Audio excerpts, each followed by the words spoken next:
tutulog yan. Ay, siya pakalawan mahal.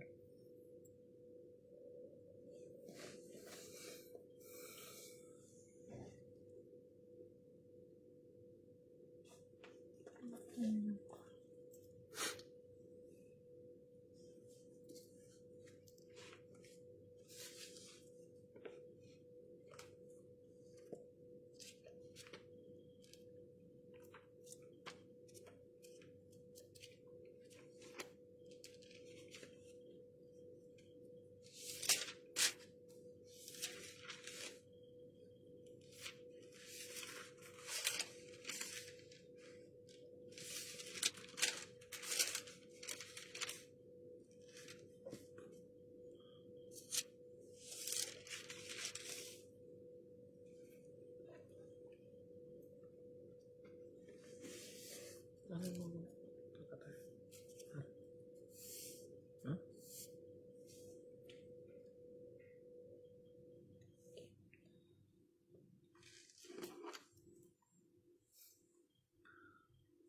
Ayan, babati muna po tayo sa ating mga kapatiran ngayong umaga dyan sa Pilipinas at dito naman po sa abroad ay maya-maya po ay tutulog naman kami.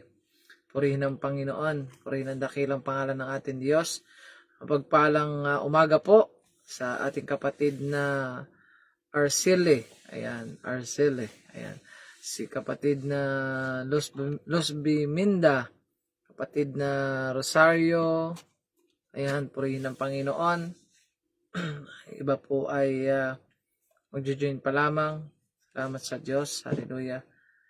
Kapatid na Mina, tama po ba? Purihin ang Diyos. Hallelujah. Salamat sa dakilang pangalan ng ating Panginoon. Hallelujah. Purihin ang Diyos. Dakila.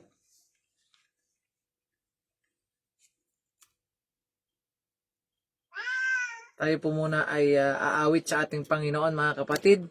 Habang, ayan, pagpalang umaga po, kapatid na Jerry, kapatid na Lilibet, ayan, kapatid na Sol Morento, purihin ng Panginoon.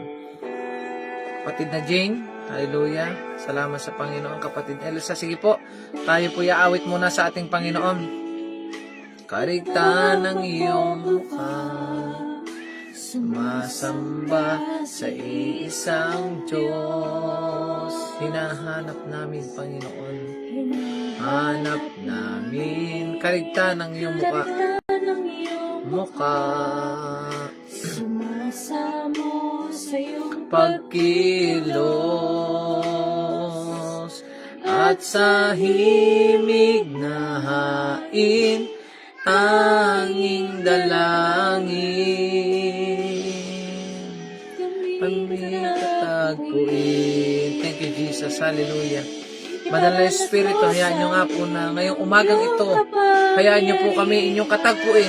Hayaan nyo po, Banal na Espiritu, na kayo po'y makapangusap sa bawat sa amin. Malaya po kayong makapagministeryo. To each of us, Holy Spirit. Hallelujah. Ang aming kaluluwa'y mapuspos ng lubusan, at sa aming kalagitnaan bumaba. Thank you, Jesus. Hallelujah. Ngitahan, dakila ang iyong ngalan. Thank you, Jesus. Hallelujah. Hayaan niyo po, Panginoon, na patuloy kaming magpakumbaba. Minsan pa, Panginoon, iparanas niyo sa amin ang inyong kapangyarihan. Ibuhos niyo po ngayong umagang ito, Panginoon, ang inyong presensya, ang inyong kapangyarihan, O Diyos. Hallelujah. We want to experience your power and presence. Oh, hallelujah. Hallelujah. Holy Spirit, we welcome you. Hallelujah. This morning to each of us. Hallelujah. Gitna ay bumaba ang kalangitan. Dakila ang iyong nyo sa amin ang iyong kapangyarihan. Ipamalas nyo sa amin ang iyong kaluluwa. hatian, hanggang ang aming mga kaluluwa, Panginoon, ay mapuspos ng inyong kapangyarihan. Hallelujah. Maranasan namin ang inyong presensya. Thank you, Jesus. Thank you, Jesus. Gitna ay bumaba, langitan, dakila ang iyong ngalan. Hallelujah, Jesus. Hallelujah. Minsan pa, Panginoon, nais namin maparangalan ang inyong pangalan sa aming kalagitnaan. Tulungan niyo nga po kami, Panginoon, na palagi po kami magkaroon ng pusong pagpapakumbaba sa inyong harapan, O Diyos. Tulungan niyo po kami, Panginoon, na manatili, O Diyos, na mayroong pusong pagpapakumbaba sa inyong presensya, sa inyong harapan, Panginoon. At kung may nakita po kayo sa amin, Panginoon, na hindi po kami, O Diyos, na nagkaroon ng spirito ng pagpapakumbaba, Panginoon, sinasadya man o hindi sinasadya, hayaan niyo po, Panginoon, ng bawat isa, Panginoon, ay patawarin niyo po, O Diyos, sa aming mga naiasal, Panginoon, sa mga na ipakita namin behavior, Panginoon, na hindi nararapat bilang kami mga anak niyo at mga lingkod niyo, Panginoon. Lukuban niyo po kami ng inyong kapangyarihan. Lukuban niyo po kami ng inyong banal na dugo, Panginoon. Hallelujah. Iyarihan, ipamalas, hallelujah, niyo sa amin ang iyong hatian, hanggat ang aming kaluluwa, Panginoon, kaluluwa'y mapuspos ng lubusan, at sa aming kalagitnaan bumaba ang kalangitan, dakila ang iyong ngalan, dakila ang iyong ngalan, dakila ang iyong ngalan. Yes, Lord. Hallelujah, hallelujah. Hallelujah. Thank you, Holy Spirit, for this wonderful morning, Panginoon, na pinagkaloob niyo po sa aming mga kapatid. O Diyos, nasan man kaming sulok, Panginoon, ng mundo, aming Ama, maraming salamat sa inyong pag-iingat. Maraming salamat, O Diyos, dahil ginising niyo po kami na mayroong panibagong umaga, may panibagong lakas, may panibagong opportunity, panibagong pabor, Panginoon, favor upon favor, na patuloy kayo pinagkakaloob sa amin, Panginoon. Maraming po salamat, O Diyos, sa mga kapatiran na nakasama po namin ngayong umagang ito, at makakasama pa po namin, Panginoon, ngayong umagang ito. Hayaan niyo po na inyong salita ay patuloy, Panginoon, na magkaroon kami ng mensahe ngayong umagang ito, Panginoon. Patuloy kami magkaroon ng revelation na nagmumula sa inyo, Panginoon. Maraming po salamat. Pagpalain niyo po ang bawat isa. Ingatan at lagi niyo po kami samahan. Salamat po. Purihin kayo. Pasalamatan kayo. Ito ay panalangin sa pangalan ni Jesus. Amen at amen. Hallelujah. Purihin po ang Diyos, mga kapatid. Hallelujah. Salamat sa Panginoon, at ang morning devotion po na ito ay nagmumula po dito sa Door of Faith, Abu Dhabi, United Arab Emirates. Purihin po ang Panginoon sa sa kadakilaan ng ating Panginoon sa umagang ito. Purihin po ang Diyos. Hallelujah. Kamusta po ba tayo, mga kapatid? Kamusta po ba ang ating buong isang araw? Kamusta po ba ang ating buong isang linggo? At kamusta na rin po ba ang ating buong isang buwan? At kamusta na rin po ang ating buhay pananampalataya sa ating Panginoon? Hallelujah. Purihin ang Diyos. Basahin po natin ang salita ng Panginoon. Makipagbukas po kayo sa akin sa aklat ng Mateo. Mateo or Matthew in English, kapitulo 17, talatang 20. Tagalog na Tagalog, ano po? Purihin ang Diyos. Sa Matthew chapter 17, verse 20. Ganito po ang sinasabi sa salita ng Panginoon. Sumagot si Jesus, dahil mahina ang pananampalataya ninyo, sinasabi ko sa inyo ang totoo. Kung may pananampalataya kayo na kasing laki lang ng buto ng mustasa, masasabi ninyo sa bundok na ito, lumipat ka roon at lilipat nga ito. Walang bagay na hindi ninyo magagawa. Amen. Purihin po ang pagkabasa ng salita po ng Panginoon sa ating kalagitnaan. Purihin po ang Diyos. Hallelujah. Ngayon mga kapatid, nais ang Panginoon na ipaalala sa atin na ang pananampalataya mga kapatid ang magpapakilos sa kapangyarihan ng Diyos. Hallelujah. Kung ang isang mananampalataya po ay nawawala ng pananampalataya, nanghihina ang pananampalataya at nawawala ang pananampalataya mga kapatid, ay yung kapangyarihan po ng Diyos ay hindi po makakakilos sa bawat buhay natin. Kahit po ang Diyos ay makapangyarihan, kahit po ang Diyos ay nagagawa niya ang lahat ng bagay, pero siya po ay hindi niya pinapakialaman yung buhay natin kapag hindi po natin inalaw ang Diyos, hallelujah, na mangyari sa ating buhay. Matthew chapter 17 verse 20 po, purihin ng Panginoon. Hallelujah. Kaya mga kapatid, tunay na nais ng Panginoon ipaalala sa ating kalagitnaan at sa umagang ito, na napakahalaga na mayroong pananampalataya at binanggit nga po riyan na dahil daw po sa maliit ang pananampalataya ng mga alagad ay binanggit ng ating Panginoong Hesus na kung magkakaroon man lamang daw po ng maliit na pananampalataya ang mga alagad ay ano pong mangyayari? Yung mismo daw pong bundok ay mapapalipat sa gitna ng dagat. At ang sabi pa po riyan ay walang bagay na hindi ninyo magagawa. Pag pala po tayo may pananampalataya mga kapatid na kasinlaki ng butil ng mustasa, ay wala palang bagay na hindi tayo magagawa. Bakit? Dahil binigyan na tayo ng kapangyarihan ng ating Panginoon. Amen po ba? Simulan po nung tayo ay tumanggap sa ating Panginoon bilang Diyos at sarili tagapagligtas sa ating buhay, hallelujah, binigyan po tayo niya ng kapangyarihan, ng authority and power. Sa Luke chapter 10 verse 19 na binigyan na tayo ng Panginoon ng kapangyarihan. The Lord, He give us the power and authority. Luke chapter 10 verse 19 mga kapatid. Kaya pinapaalala sa atin ngayong umagang ito na kung magkakaroon tayo na kahit gasin-laki ng butil ng mustasa mga kapatid, nakakita na po ba tayo ng butil ng mustasa? O nakakain lang tayo ng dahon ng mustasa? Amen? Yun po yung madalas nating na-experience, no? Kumakain lang ng dahon ng mustasa, no? Kasi ano siya, vegetable po siya, tama po ba? Yun lang yung madalas nating nakikita.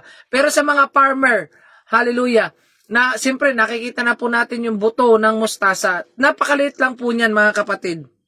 Yung buto ng mustasa na yan. Hallelujah. Pero nais ng Panginoon ipaalala sa atin na yung maliit na pananampalataya na yon, kapag totoo yung ating pananampalataya, genuine yung ating pananampalataya sa ating Panginoong Hesus, mga kapatid, walang bagay na hindi tayo magagawa. Bakit? Nasa atin ang kapangyarihan ng Panginoon. The Lord is giving us the power and authority, no? Para matalo ang kaaway, tuntungan ang ulo ng scorpion o ng kaaway, mga kapatid. Kaya isang bagay ito na pinapaalala sa atin ng Panginoon, mga kapatid, na kung tayo ay walang pananampalataya, nang hina ang ating pananampalataya, na nega tayo. Alam niyo po ba yung mga nega? Marami po, kahit na sa mga Kristiyano na, marami pa rin po ang nanenega eh. No? Ibig sabihin ng nanenega, makwentuhan lang ng unbeliever, ay oo nga no, dapat ay ganito, dapat ay ganyan. Minsan nakikita ko, Kristiyano na, pinapayuhan pa ng unbeliever. Teka, parang baliktad yata. Tama po ba? Dapat yung unbeliever po ang nagpapayo yung believer po ang nagpapayo sa unbeliever, mga kapatid. Minsan ay baliktad. Ang nagpapayo na yung unbeliever sa believer. Kaya, ano mangyayari? Kung sino po lagi nating nakakasama, kung ang nakakasama mo yung mga unbeliever palagi, ano mangyayari, mga kapatid? Magiging ganun ka rin. Purihin ang Panginoon. Pero kung ang mga kasama natin mga unbeliever at atin po silang binabahagian ng salita ng Diyos, to God be the glory, magiging believer po sila ng ating Panginoon sa biyaya ng ating Diyos. Amen po ba, mga kapatid? At ang tanong, ano po ba yung pananampalataya, mga kapatid? Hallelujah. Sabi po dito sa Hebrews, no? Hebrews chapter 12, verse 1 mga kapatid. Ganito po ang sinasabi. Napapaligiran tayo ng maraming tao na nagpapatotoo tungkol sa pananampalataya nila sa Diyos. Kaya talikuran na natin ang kasalanang pumipigil sa atin at alisin ang anumang, verse 11. Chapter 11, Chapter 11. So, Hebrews chapter 11, verse 1, ang pananampalataya ay ang katiyakan na matatanggap natin ang mga bagay na inaasahan natin. At ito ay ang pagiging sigurado sa mga bagay na hindi natin nakikita. Amen. Ang pananampalataya daw po pala mga kapatid, Hebrews chapter 11 verse 1, pakicorrect po ako no, Hebrews chapter 11 verse 1 po siya, hallelujah. Ang tunay daw po palang pananampalataya ay una, yung naniniwala po tayo dun sa mga bagay na hindi natin nakikita. Ang tanong, ang Diyos po ba ay nakita na natin? Sino na po nakakita dito sa Panginoon ng mukhaan? Amen? So dapat yun yung una nating paniwalaan. Na ang Diyos ay tunay, ang Diyos ay buhay, ang Diyos ay makapangyarihan, kumikilos at gumagawa. Pangalawa, paniwalaan mo yung ipinanalangin mo by faith. Kaya nga po tayo tinatawag na door of faith. Tayo ay action with living faith. Tayo ay kumikilos ayon sa pananampalataya, mga kapatid. Nasabi nga sa Matthew chapter 17 verse 20, kung magkakaroon man lang tayo nagasing laki ng butil ng mustasa ng pananampalataya, ay yung bundok daw po ay mapapalipat natin doon sa gitna ng dagat. At walang bagay na wala tayong magagawa. Bakit mga kapatid? Kasama natin ang Panginoon. Amen? At anong sabi ng Panginoon? Ang pangako ng Diyos sa Romans chapter 8 verse 31, if God is with us, who can be against us mga kapatid? Amen po ba? Kung ang Diyos ay kasama natin, sino pa nga ba laban sa atin mga kapatid? Kaya yung importante dito mga kapatid, ay yung pananampalataya po natin, na kinakailangan po consistent. Kayo nga po sabihin po ninyo, consistent. Sabihin niyo po sa inyong katabi, kung wala naman po kayong katabi, pumunta kayo doon sa may salmin, sabihin niyo sa inyong sarili, consistent. We need to be consistent. Ibig sabihin, kinakailangan tuloy-tuloy yung pananampalataya po natin, no matter what happen, no matter our situation, no matter what our circumstances or trials in our life, mga kapatid. Magpapatuloy tayo mga kapatid sa pananampalataya natin sa Panginoon. Tandaan natin mga kapatid, hindi po tayo naglilingkod sa tao. Hindi po tayo naglilingkod sa pastor, hindi po tayo naglilingkod kay sister, sa mga kapatiran. Naglilingkod po tayo ay sa ating tunay na Diyos at makapangyarihan sa lahat mga kapatid. Amen po ba? Kaya lagi nating tatandaan mga kapatid, isang mabuting bagay na pinapaalala sa atin ng Panginoon na yung pananampalataya po natin ang susi ng lahat, no? Para makakilos ang kapangyarihan ng Diyos. Kasi makapangyarihan ang Panginoon. Pero kung tayo po ay nanghihina ang pananampalataya, nawawala ang ating pananampalataya mga kapatid, hindi po makakakilos ang kapangyarihan ng Diyos mga kapatid. Although ang Diyos ay makapangyarihan, hindi niya po kasi tayo papakialaman. Hallelujah. Kung ayaw po nating ipapakialam ang ating buhay, mga kapatid. Kaya ang paalala sa atin ng Panginoon, hallelujah, walang bagay tayong hindi magagawa. At ang sabi pa nga dito sa verse 11 ng Hebrews, at ito ay ang pagiging sigurado. Ang pananampalataya daw po ay may katiyakan na natatanggap. Amen po ba? Ito po yung pananampalataya. Una, ang pananampalataya daw po ay mayroong katiyakan na matatanggap. So may tinatanggap ka talaga pag ikaw ay may pananampalataya. Purihin ng Panginoon natin ang mga bagay na inaasahan natin. So yung mga bagay na inaasahan natin, yung mga bagay na idinudulog natin sa Panginoon, mayroong katiyakan. Amin po ba mga kapatid? May katiyakan mga kapatid sa piling ng ating Panginoon.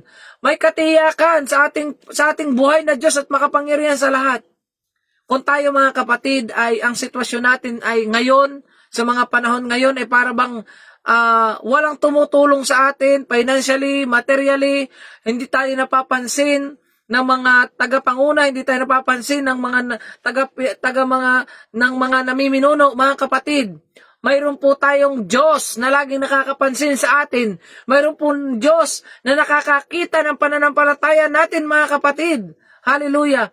Kaya para nga po maging successful ang buhay ng mga Kristiyano, ng mga lingkod ng Diyos, mga kapatid, sabi nga ay, the key is to have the small faith, mga kapatid. Hindi na po natin kailangan pa ng malaking pananampalataya. Maliit lang po muna. Dahil pag nag-umpisa sa maliit, yan po ay palaki ng palaki sa biyaya ng Panginoon. Amen po ba? Sa biyaya ng Panginoong Hesus, araw-araw, binabago tayo ng Diyos. Yan po ay glory by glory, mga kapatid. Ang Diyos po ay kumikilo sa ating buhay. Binabago tayo ng Panginoon. Ang Diyos na po ang kikilo sa ating buhay at tayo po ay pinalalago, no? Araw-araw ng ating Panginoon sa kanyang biyaya. Amen po ba? At sabi pa rito, at ito ay ang pagiging sigurado sa mga bagay na hindi natin nakikita. Pangalawa, na para maintindihan natin mabuti ang pananampalataya, ang sabi diyan, at ito ay ang pagiging sigurado. Yung pagiging sigurado. Alam niyo, mga kapatid, kaya pag nananalangin ka, it's very important na you are declaring and decree. Ibig sabihin, pinaniwalaan mo at pinaniniwalaan mo pa na kayang-kayang gawin ni Jesus anuman yung bagay na may makakabuti para sa bawat isa sa atin, mga kapatid. Take note, kayang-kayang gawin po ng Panginoong Jesus lahat ng bagay na makabubuti sa kanyang mga lingkod, sa kanyang mga anak, mga kapatid. Amen po ba? Kaya tandaan natin, minsan tayo, mga Kristiyano, tayo ay may pananampalataya naman po ako, pastor, pero bakit hindi pa po dumadating? May pananampalataya po ako. Alam niyo, mga kapatid, everything is in process. No, everything is in process sa biyaya ng Panginoon, mga kapatid. Ang importante, may pananampalataya ka, nagasinlaki ng butil ng mustasa, na anumang bagay ay kayang nating gawin dahil nasa atin ang Panginoon, nabigyan na tayo ng kapangyarihan ng Diyos, the authority and power, hallelujah, na madaig ang kaaway, mga kapatid. Hallelujah. Kinakailangan lang lagi tayong dumulog sa ating Panginoon, mga kapatid. Hallelujah. Kaya yung pananampalataya natin, mga kapatid, ay mayroong kasiguraduhan at mayroong katiyakan sa lahat ng bagay, mga kapatid, na ating inaasahan sa ating Panginoon. Amen po ba? Una nating inaasahan sa Panginoon, sa kanyang biyaya, nagkaroon tayo ng buhay na walang hanggan, mga kapatid, not because of us, not because of who we are, but because of our Lord Jesus, na namatay sa krus ng Kalbaryo at nag-alay ng kanyang buhay para ako at ikaw ay hindi na mapako sa krus ng Kalbaryo dahil sa ating mga kasalanan. Inako na ng ating Panginoong Hesus para po magkaroon tayo ng buhay na walang hanggan, mga kapatid. Purihin po ang pangalan ng ating Panginoon, mga kapatid. Ano man po ang ating sitwasyon, ano man po ang ating mga kalagayan, mga kapatid. Hallelujah. Marahil ang iba ay para bang dumarating na sa punto na para bang isang hakbang na lang ay tatalikod na sa Panginoon, ayaw na sa pananampalataya. Mga kapatid, dumarating talaga yung ganyang sitwasyon. Minsan nga, ganun din dito sa abroad, mga kapatid. Minsan naiisip ko, sabi ko, Panginoon, dadalo na lang kami sa ibang gawain. Hallelujah. Kasi mga kapatiran ay ganito, ganyan. No, kahit anong follow-up natin, kahit anong ano natin, hallelujah, ay ganun at ganun pa rin. Pero purihin po ang biyaya ng ating Panginoon dahil sa kanyang biyaya at dahil sa ating pananampalataya na may kasiguraduhan sa mga bagay na ating inaasahan sa ating Panginoon, hallelujah, ay tayo po ay nakakapanatili sa biyaya ng ating Panginoon, mga kapatid. Purihin po ang dakilang pangalan ng ating Panginoon. Tayo po ay manalangin. Hallelujah. Aming Ama na makapangyarihan sa lahat, kami po ay nagpapasalamat sa inyong katapatan. Nagpapasalamat po kami sa inyong kabutihan, no matter what we busy, Father God. Salamat, Panginoon. Busy kami, Panginoon, sa mga trabaho. Busy kami, Panginoon, sa mga business na pinagkatiwala nyo. Busy kami, Panginoon, sa mga gawain nyo, Panginoon. Pero nagpapasalamat kami, O Diyos, dahil ikaw ay hindi nagiging busy sa amin. Lagi kang available 24/7 para sa amin na inyong mga anak, Panginoon. Hallelujah. Hayaan nyo nga po, O Diyos, na ang totoong mga Kristiyano na mayroong pananampalataya no matter what our situation, no matter what our circumstances, Panginoon, ay nagpapatuloy at nagpapatuloy at nagpapatuloy sa paglilingkod at pagpupuri sa inyo, Panginoong Jesus. Hallelujah. Hallelujah. Aming Ama, hindi ko po alam ang sitwasyon ng mga kapatiran, nasan man silang sulok ng mundo, nasa Pilipinas, nasan man silang parte ng Pilipinas, Panginoon. Hindi ko po alam ang kanilang sitwasyon. Hindi ko po alam, hindi ko po sila nakikita. Pero kayo mismo ang nakakakita sa kanila, Panginoon. Dalangin ko nga po, Diyos, na abutin niyo po sila. Hallelujah. Tulungan niyo po sila financially, materially, blessing, Father God. I declare and decree, oh God, in the name of Jesus, the blessing upon blessing financially will be abundant to them, Father God, in Jesus' mighty name. In Jesus' mighty name, oh God. Nakikita niyo po ang inyong mga anak.